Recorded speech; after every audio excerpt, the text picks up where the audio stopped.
Good afternoon बच्चों। देखिए आज का हमारा टॉपिक क्या है, प्रायद्वीपीय पठार। हिमालय के विषय में हम लोग ऑलरेडी पढ़ चुके हैं, तो आज हम लोग प्रायद्वीपीय पठार के विषय में पढ़ेंगे। देखिए पॉइंट्स पर आते हैं। यह जो प्रायद्वीपीय पठार है, यह भाग जो है गोंडवाना लैंड का भाग है। हमने आपको पहले ही बताया था कि टेथीस सागर से हिमालय बना है, गोंडवाना लैंड से आपका जो है ये प्रायद्वीपीय पठार बना है। तो ये जो प्रायद्वीपीय पठार है ये गोंडवाना लैंड का एक भाग है जो आर्कियन काल की चट्टानों से बना हुआ है। ठीक है, उसके बाद इसका विस्तार जो है कितना है, इसका विस्तार 16 लाख वर्ग किलोमीटर के क्षेत्र पर है। कितना है, 16 लाख वर्ग किलोमीटर के क्षेत्र पर इसका विस्तार है। और क्षेत्रफल की दृष्टि से अगर हम देखें तो यह जो है भारत का सबसे बड़ा भौतिक प्रदेश है। मतलब क्षेत्रफल की दृष्टि से जो है भारत का सबसे बड़ा भौतिक प्रदेश कौन सा है, आपका प्रायद्वीपीय पठार।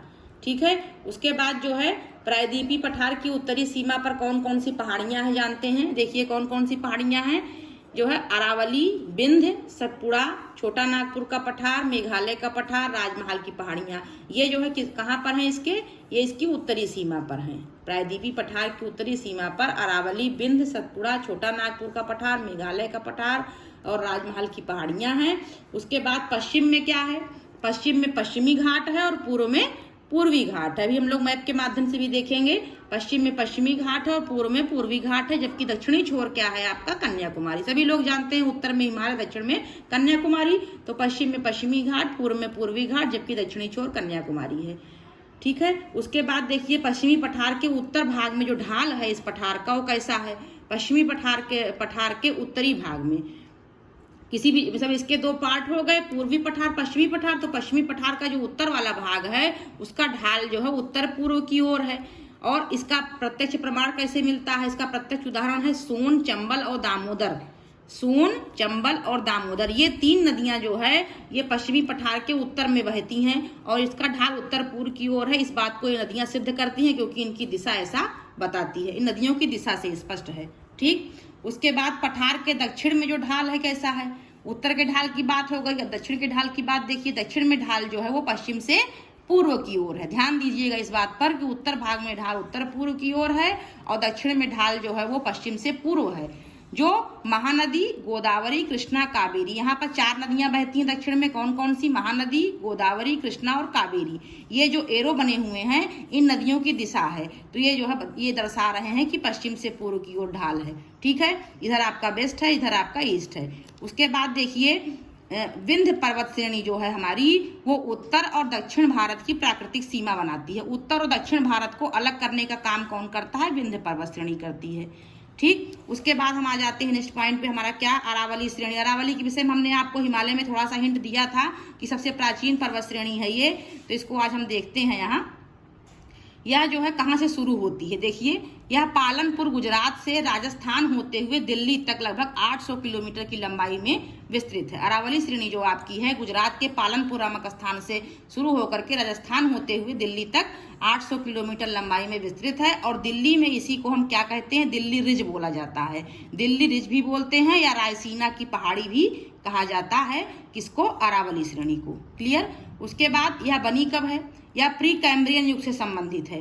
पृथ्वी का निर्माण विभिन्न युगों में हुआ है तो उसी को हम प्री कैम्ब्रियन युग, जैसे यहाँ पर आर्कियन काल मैंने बताया, तो ऐसे यह जो अरावली श्रेणी है यह प्री कैम्ब्रियन युग से संबंधित है, जो कि विश्व की सबसे प्राचीन पर्वत श्रेणी है। अरावली हमारी जो है ये भारत की ही नहीं बल्कि विश्व की सबसे प्राचीनतम पर्वत श्रेणी है और यह अवशिष्ट पर्वत का उदाहरण है। अवशिष्ट मतलब क्या होता है, ये पर्वत श्रेणी जो कि बहुत प्राचीन है तो घिसते घिसते बहुत इसकी मतलब ऊंचाई जो है क्या है, बहुत कम होती गई है। तो अब जो है इसका अवशिष्ट भाग बचा हुआ, अवशिष्ट माने बचा हुआ भाग, तो इसी को हम अवशिष्ट पर्वत का उदाहरण भी कह सकते हैं। ठीक है, उसके बाद नेक्स्ट पॉइंट देखते हैं। अरावली पर्वत श्रेणी की जो सर्वोच्च चोटी है कौन सी है, अरावली पर्वत की सर्वोच्च चोटी गुरशिखर है। और ये गुरशिखर कहाँ पर है, ये माउंट आबू की पहाड़ियों पर स्थित है और माउंट आबू आपका राजस्थान में है। उसके बाद देखते हैं अरावली पर्वत श्रेणी जो है एक जल विभाजक का कार्य करती है। जल विभाजक का कार्य करती है, जल विभाजक का मतलब क्या होता है, बॉर्डर लाइन, मतलब किसी कोई चीज किसी चीज को बांटे तो विभाजक कहलाता है। और यह एक जल विभाजक का कार्य करती है। कैसे करती है, क्योंकि इसके उत्तर में मतलब अरावली पर्वत श्रेणी जहाँ है इसके उत्तर में सिंधु नदी तंत्र है। सिंधु नदी तंत्र का मतलब ये हो गया कि सिंधु नदी और उसकी सहायक नदियों से बना हुआ एक नेटवर्क। हम जब नदी तंत्र पढ़ेंगे तो हम आपको विस्तार से इसको समझाएंगे। तो सिंधु नदी तंत्र का मतलब ये हो गया कि सिंधु और उसकी सहायक नदियों से बना हुआ एक नेटवर्क, एक सिस्टम। ये सिंधु नदी तंत्र आपका अरावली पर्वत के उत्तर में है और दक्षिण में क्या है, लूनी और माही आदि नदियां हैं। ठीक, उसके बाद अरावली और विंध्य पर्वत श्रेणियों के मध्य में कौन सा पठार पड़ता है, मालवा का पठार। अरावली पर्वत श्रेणी और विंध्य पर्वत श्रेणी के बीच में मालवा का पठार स्थित है। फिर देखते हैं मालवा के पठार में आपका चंबल का बीहड़ आता है। चंबल के डाकुओं के विषय में आप लोगों ने कहानियों में पढ़ा होगा। तो मालवा के पठार में चंबल का बीहड़ आता है जो सर्वाधिक गलीय अपर्दित क्षेत्र है। गलीय अपर्दित क्षेत्र का आपको अपर्दन की विभिन्न प्रकार की नदियों द्वारा अपर्दन की प्रक्रियाएं होती हैं। अपर्दन के कई स्वरूप होते हैं, उसी में से एक स्वरूप आपका गलीय अपर्दन भी होता है। तो मालवा के पठार में जो चंबल का बीहड़ आता है वो सर्वाधिक गलीय अपर्दित क्षेत्र है। ठीक, उसके बाद देखिए हमारा नेक्स्ट पॉइंट क्या है, बुंदेलखंड, बघेलखंड या विंध्याचल का पठार। ये तो सामान्य परिचय हम बता रहे थे उसका आपको, प्रायद्वीपीय पठार का कौन कौन सी पर्वत श्रेणियां कैसे क्या है। तो इसका अब एक पार्ट समझ लिए, जो ये अभी हम पढ़ने जा रहे हैं इसको हम जो है बुंदेलखंड, बघेलखंड, विंध्याचल पठार, ये आपका प्रायद्वीपीय पठार का एक भाग ही है। इसी में जो है 3 पठार आते हैं। कौन कौन से, बुंदेलखंड, बघेलखंड, विंध्याचल, ये 3 पठार, या इसको हम सम्मिलित रूप से क्या बोल सकते हैं, मध्य उच्च भूमि। इसको हम मध्य उच्च भूमि भी कह सकते हैं। देखिए मालवा पठार के पूर्व में जहां पर आपका मालवा पठार है, मालवा पठार आपका कहाँ है, अरावली और विंध्य पर्वत श्रेणियों के मध्य में है। तो वहीं मालवा का पठार जहां है, मालवा के पठार के पूर्व में जो है कौन कौन से हैं आपके, क्रमशः बुंदेलखंड, बघेलखंड और विंध्याचल के पठार स्थित है। ठीक, उसके बाद विंध्य और सतपुरा श्रेणी के मध्य में जो आपकी विंध्य श्रेणी है और जो आपकी सतपुरा श्रेणी है, उसके मध्य में भ्रंश घाटी से होकर के कौन सी नदी बहती है, नर्मदा नदी बहती है। भ्रंश घाटी का मतलब ये होता है जो दरार होती है तो नदी जो है उसी में होकर के अपना मार्ग बना लेती है, तो उसी भ्रंश घाटी में होकर के वो बहने लगती है। तो इसी प्रकार से जो है उसको क्या कहते हैं, भ्रंश घाटी से बहने वाली नदी कहते हैं। और विंध्य और सतपुरा श्रेणी के मध्य में भ्रंश घाटी से होकर के नर्मदा नदी बहती है। और वहीं पर सतपुड़ा के नीचे कौन सी श्रेणी है, अजंता श्रेणी है। और उसी सतपुड़ा के नीचे अजंता श्रेणी है।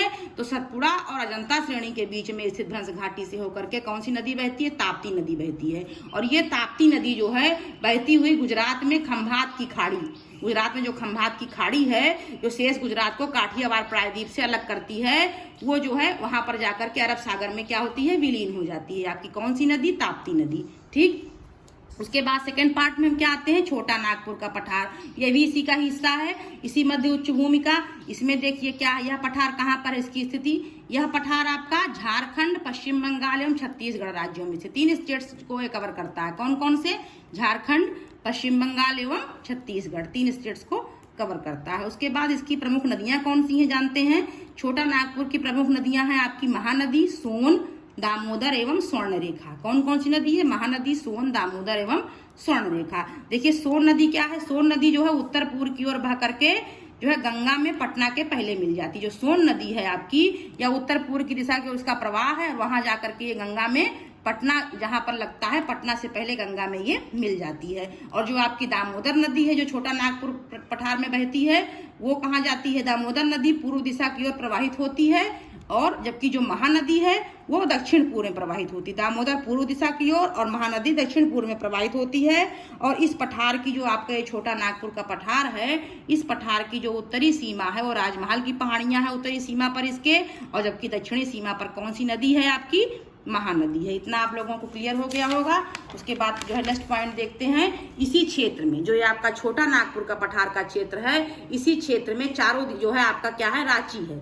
छोटा नागपुर पठार के क्षेत्र में रांची है, और रांची एक ऐसा स्थान है जो चारों दिशाओं से नदियों से घिरा हुआ है। ठीक, उसके बाद दामोदर नदी, अभी हमने आपको बताया था ताप्ती नदी भ्रंश घाटी से होकर बहती है, तो दामोदर नदी भी जान लीजिए आपकी भ्रंश घाटी से होकर ही बहती है। और जो दामोदर नदी है वो हुगली की सहायक नदी है। ठीक है, अब आप लोग जान लीजिए कौन कौन सी नदी, नर्मदा, ताप्ती और दामोदर, ये 3 नदियां जो है भ्रंश घाटी से होकर के प्रभावित होती हैं। उसके बाद मैप में आ जाते हैं। देखिए मैप में, देखिए मैप में देखिए ये आपका जो है ये वाला पार्ट, ये तो ऊपर हमने पूरा हिमालय आप लोगों को बताया था कि पूरा हिमालय की हर चोटी के विषय में हम पढ़ चुके थे। अब आज हम प्रायद्वीपीय पठार देख रहे हैं। तो देखिए यहाँ से जहाँ से ये यू टर्न हुआ है मैप, ये आपका यहाँ पर जो है क्या है, कच्छ की खाड़ी है, ये आपकी खंभात की खाड़ी है। कच्छ की खाड़ी यहीं पर आपका गुजरात राजस्थान है, ये खंभात की खाड़ी है जो आपके गुजरात को काठियावाड़ प्रायद्वीप से अलग करता है। और ये पूरा क्षेत्र आपका मतलब यहाँ से लेकर के ये पूरा क्षेत्र जो है बच्चों, ये जो है आपका किसमें आता है, प्रायद्वीपीय पठार में आता है, ठीक। और ये गोंडवाना लैंड का हिस्सा था और इधर आपका टेथीस से हिमालय बना। तो देखिए यहाँ पर आपकी जो है हमने अभी बताया था अरावली जो है गुजरात के पालनपुर से कहाँ जाती है, दिल्ली राजस्थान होते हुए दिल्ली तक जाती है। तो यहीं पर आसपास कहीं दिल्ली है। और ये देखिए आपकी क्या है, अरावली, ये भी ऊपर और इसका विस्तार है। तो ये अरावली श्रेणी है आपकी, यहीं पर आपका मालवा का पठार है। उसके बाद देखिए यहीं पर मालवा पठार के पास क्या क्या हमने बताया था भैया आपको, बुंदेलखंड, बघेलखंड और विंध्याचल, ये तीनों देखिए लाइन से हैं, बुंदेलखंड, बघेलखंड और विंध्याचल, ठीक है। उसके बाद यहीं पर नीचे आपका क्या है, छोटा नागपुर का पठार है। और ये आपका क्या है, राजमहल की पहाड़ियां हैं, राजमहल हिल्स जिसको हम बोल सकते हैं या राजमहल की पहाड़ियां बोल सकते हैं, यही आपका राजमहल पहाड़ियां हैं। और ये जो आपकी गोदावरी, कृष्णा और कावेरी, ये आपका जो है ये जो इधर बना हुआ है दो पार्ट में, ये आप जब हम पूर्वी पश्चिमी घाट पढ़ेंगे तो इसको और डिटेल में बताएंगे। वैसे भी आप जान लीजिए ये आपका पूर्वी घाट हो गया और ये पश्चिमी घाट हो गया। और ये तीन नदियां यहाँ बह रही हैं, कौन कौन सी, गोदावरी, कृष्णा और कावेरी। और ये आपकी बंगाल है, बंगाल की खाड़ी है। और इधर से आपका क्या है, पश्चिम बंगाल है, ये पश्चिम बंगाल है, ये आपकी हुगली नदी है। और यहीं पर आपका क्या है, गंगा सागर द्वीप है, ये गंगा सागर भी क्या है आपका एक द्वीप है। और यहीं पर जो है जहाँ पर छोटा नागपुर का पठार है, यहीं पर मेघालय का पठार है। और मेघालय में ही छोटी छोटी पहाड़ियां हमने कल भी पढ़ा था, गारो, खासी और जयंतिया, जो वहाँ की जनजातियों के आधार पर इन पहाड़ियों का नामकरण हुआ है। तो यहीं पर आपका मेघालय का पठार भी है। और यहाँ पर देखिए भी हमने नदियों के विषय में बताया था, कौन कौन सी नदियां हम पढ़े थे, नर्मदा और ताप्ती जो भ्रंश घाटी से होकर के बहती हैं। देखिए ये विंध्य पर्वत श्रेणी है और ये सतपुड़ा पर्वत श्रेणी है। और विंध्य पर्वत श्रेणी और सतपुड़ा पर्वत श्रेणी के मध्य में कौन सी नदी बह रही है आपकी, नर्मदा नदी बह रही है। और सतपुड़ा पर्वत श्रेणी और नीचे आपकी कौन सी है, अजंता है, इसके बीच में कौन सी बह रही है आपकी, ताप्ती नदी बह रही है। तो ये हमने मैप के माध्यम से भी आप लोगों को ये सारी चीजें क्लियर कर दी। तो हम लोगों ने आज जो है प्रायद्वीपीय पठार के विषय में पढ़ा और मैप में भी इसकी स्थितियों को हमने देखा, इसके विभिन्न भागों के विषय में। तो आशा करते हैं कि आपको जो है आज का टॉपिक समझ में आ गया होगा। आप सभी लोग जो है वीडियो को ध्यान से देखेंगे, किसी को कोई प्रॉब्लम होगी तो वो पूछ लेगा। आज के लिए इतना ही, धन्यवाद।